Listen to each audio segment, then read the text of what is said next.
At exactly 2:37 a.m. on November 4th, 2025, the waters off Aruba's northern coast erupted. The USS Carney DDG-64, an Arleigh Burke-class guided missile destroyer, cut through international waters on routine counter-narcotics patrol. Inside the Combat Information Center, the ship's ANSPY-1D radar suddenly flared to life. Multiple contacts, low and fast, approaching from the south. The reflected signatures were unmistakable. 4 Venezuelan Su-30 flanker fighters, relics purchased from Russia in 2006, now accelerating to 520 knots directly toward the destroyer. No radio response, no warning, just cold, calculated aggression. Petty Officer Marcus Chen's voice cut through the CIC. Multiple inbound, altitude 3,000 feet, range 42 miles, weapons hot. Commander Sarah Vega didn't hesitate. Condition 1, all hands to battle stations, weapons free on my mark. This was no mere encounter. This was a direct assault on a U.S. Navy warship patrolling vital shipping lanes that carried 4.8 million barrels of crude daily between the Gulf of Mexico and the Atlantic. The Venezuelan jets had crossed 12 nautical miles into international waters, their intent unmistakable. What Venezuela didn't know, what it was about to learn through fire and physics, was that the USS Carney wasn't just a ship. It was a floating fortress armed with 96 vertical launch cells, layered Aegis radar defenses capable of tracking 200 targets simultaneously, and a crew trained to engage threats in 0.8 seconds. The lead Venezuelan pilot fired first. At 2:41 a.m., 4 R-73 heat-seeking missiles streaked toward the Carney. Vintage Soviet technology from 1986, each costing roughly $90,000. Against a destroyer driven by gas turbines with minimal heat signature, they had nothing to lock onto. The Aegis combat system reacted before the crew could blink. 0.8 seconds after launch detection, the ANSLQ-32 electronic warfare suite flooded the missiles with jamming signals. Within 4 seconds, all 4 missiles veered off course, carving chaotic arcs across the pre-dawn sky before slamming harmlessly into the Caribbean. But the Venezuelan pilots weren't finished. They dove to 1,000 feet, forming a classic pincer attack. One jet climbed to 8,000 feet, while 2 more accelerated for a gun run, their GS-31 cannons beginning to whine. Commander Vega's voice was ice. "Light them up."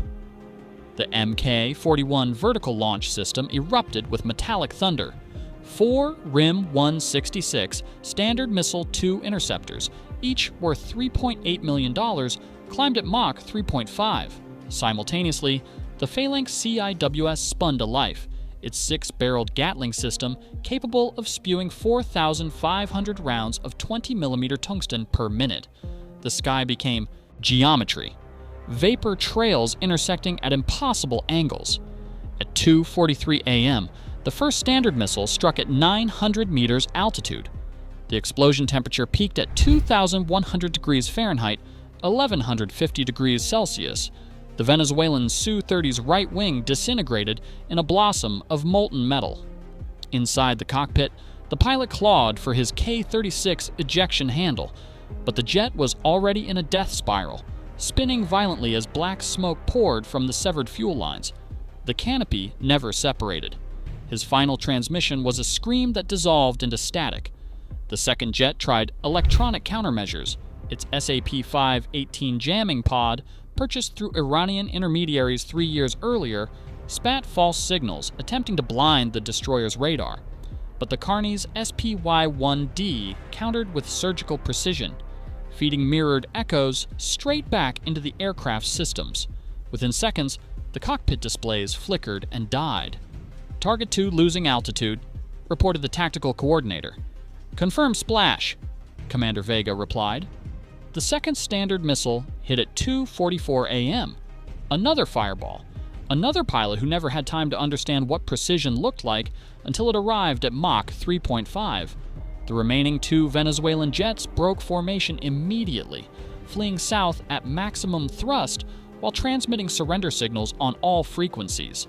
Their radar warning receivers screamed red as the Carney's fire control system maintained lock, tracking them for another 47 nautical miles until they crossed back into Venezuelan territorial airspace. 2 aircraft, 2 pilots, $84 million in metal and fuel erased in 90 seconds. The ocean swallowed the wreckage, leaving behind only streaks of burning oil on the waves and debris scattered across half a square mile of international water. On the bridge, the phalanx guns powered down. The air reeked of cordite and salt. No one spoke. There was no triumph, only the grim understanding of what had just occurred. Venezuela had thrown Soviet-era fighters at a superpower. The United States had replied with a verdict written in supersonic fire. But the real war wasn't fought in the sky. It was about to erupt in diplomacy, markets, and power. By 5:30 a.m., Caracas time, Venezuela's state media shattered the silence with a statement that rippled across Latin America. The United States has committed an act of imperial aggression, destroying 2 of our aircraft in Venezuelan waters. Within minutes, President Nicolas Maduro appeared on national television, fist raised, denouncing the engagement as unprovoked warfare. Caracas filed an emergency appeal to the United Nations Security Council, demanding condemnation and $200 million in reparations. But 2,000 miles north, the Pentagon was already prepared. At 6:03 a.m. Eastern Time, the Department of Defense released radar logs, encrypted radio recordings, and thermal imagery captured by the AN-SBY-1D system aboard USS Carney. The evidence was surgical. Venezuelan jets had crossed 12.4 nautical miles into international airspace. They had fired 4 R-73 missiles first. The U.S. destroyer had retaliated only after detecting hostile launches. Every frame, every signal, every timestamp was documented and transmitted to 43 allied nations within 20 minutes. The data hit global media like an explosion. In Washington, the Secretary of Defense briefed Congress, his tone cold and final. The United States Navy acted in self-defense under international law. Venezuela's unprovoked attack will have consequences. Those consequences materialized with brutal efficiency. At 7:15 a.m., the U.S. Navy reinforced the region. USS Gravely DDG-107 and USS Porter DIG-78 departed Norfolk within 4 hours, their Aegis systems online before they cleared the harbor. The carrier USS Harry S. Truman, CVN-75, redirected its FA-18E Super Hornet squadrons to patrol the Caribbean air corridor. Satellite coverage expanded, adding 3 RQ-4 Global Hawk drones and 2 P-8 Poseidon Maritime Patrol aircraft for round-the-clock surveillance. By noon, 3 destroyers formed a 2,500-ton wall of steel, sweeping radar every 6 seconds and maintaining a defensive perimeter of over 40 nautical miles. Above them, 3 E-2D Hawkeye early warning aircraft orbited in a perfect triangle, their radar capable of tracking 2,000 targets simultaneously. No one dared cross that line again. Meanwhile, global markets reacted with violence. Crude oil prices surged 9.2% overnight as traders panicked over potential disruption to the Caribbean shipping corridor. Maritime insurers tripled premiums for vessels transiting Venezuelan waters. Lloyd's of London estimated the insurance impact alone at $460 million in the first 72 hours, but the economic warfare had only just begun. At 2:30 p.m., the U.S. Treasury Department announced targeted sanctions against 17 Venezuelan military officials, including the commander who had authorized the attack. Their assets, totaling $112 million across accounts in Panama, the Bahamas, and Switzerland, were frozen immediately. Secondary sanctions threatened any financial institution that continued processing transactions for Venezuela's defense ministry. Then came the energy blockade. By November 5th, U.S. diplomatic pressure had convinced 6 major shipping companies to suspend tanker operations from Venezuelan ports. The impact was catastrophic. Venezuela's oil exports, already crippled by mismanagement and corruption, fell from 400,000 barrels per day to just $82,000. At an average price of $74 per barrel, Venezuela lost $23.5 million daily. A hemorrhage. The regime could not survive for more than 18 days without triggering complete currency collapse. The financial mathematics were brutal and precise. Venezuela had spent approximately $14 million on the operation, factoring in fuel, munitions, and aircraft depreciation. In return, it lost two Su-30 fighters worth $42 million each, suffered an economic blockade costing $23.5 million daily, triggered insurance rate hikes affecting its remaining trade, and unified international opposition to its regime. The return on investment was negative 3,000%. Inside Caracas, panic replaced bravado. Intelligence intercepts confirmed that 4 senior Venezuelan Air Force commanders had been arrested within 12 hours of the engagement, accused of exceeding their orders and provoking an unwinnable confrontation. The operation, designed to project strength and distract from domestic collapse, had instead revealed catastrophic institutional weakness. By November 7th, the diplomatic fallout accelerated. The Organization of American States convened an emergency session where 34 member nations condemned Venezuela's attack as unprovoked aggression.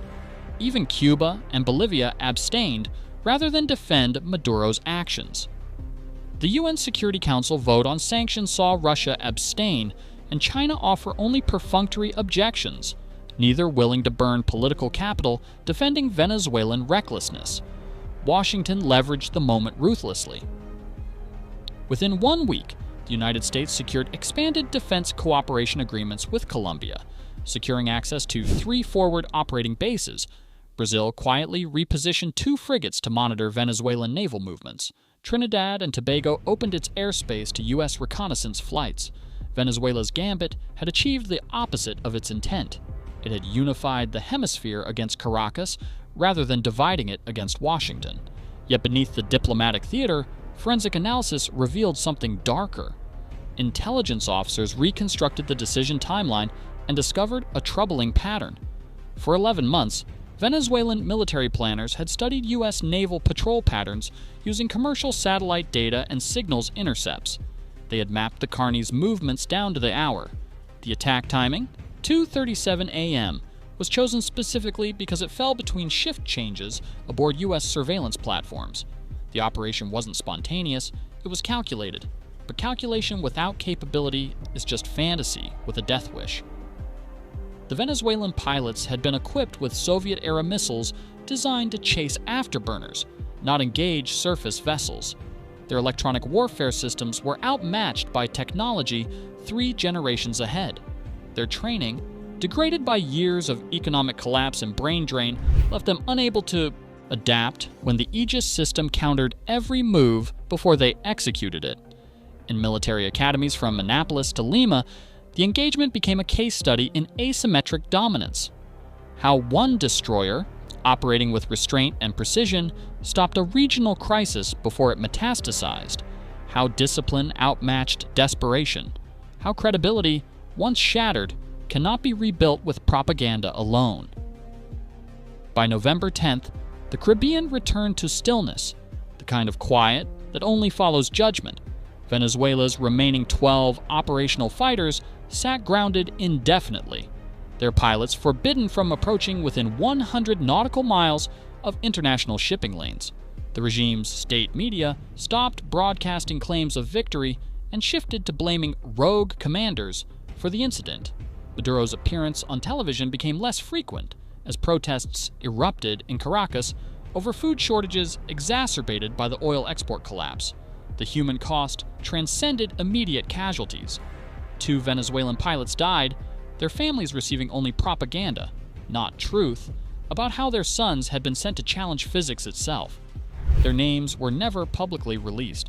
In Washington, the families of the 317 sailors aboard the Carney received different news, letters of commendation, pride that their loved ones had stood unshaken when tested. As the sun set over the Atlantic on November 12th, the USS Carney resumed its patrol route. The waves lapped gently against its hull as if the sea itself acknowledged the order that had been preserved. There were no victory parades, no speeches, only a quiet reaffirmation of dominance written in the language the ocean understands: steel, precision, resolve. The lesson was ancient but newly relevant. Power is not proven by who strikes first, but by who stands unshaken after the smoke clears. Desperation, when weaponized, becomes briefly indistinguishable from courage, but only briefly. Because when the mathematics of modern warfare collide with obsolete ambition, the outcome isn't battle, it's physics. Venezuela had gambled that proximity could substitute for power, that defiance could mask weakness, that attacking an American warship might rally support against Washington's influence. Instead, it learned what every nation that has tested American naval supremacy eventually learns: that the flag on a ship means something, that attacking it carries consequences no amount of propaganda can erase, that the price of aggression, paid in burning wreckage and collapsing economies, always exceeds the cost of restraint. Now the question remains: if two outdated fighters nearly triggered a hemispheric crisis, what happens when the next threat comes not from desperation, but calculation? When a regime with nothing left to lose meets a superpower that has never learned to back down? The sea remembers, and so does America. If you believe these untold stories of naval discipline deserve to be shared, hit that subscribe button and share this video, because the battles that define our world rarely make headlines until the smoke has already cleared.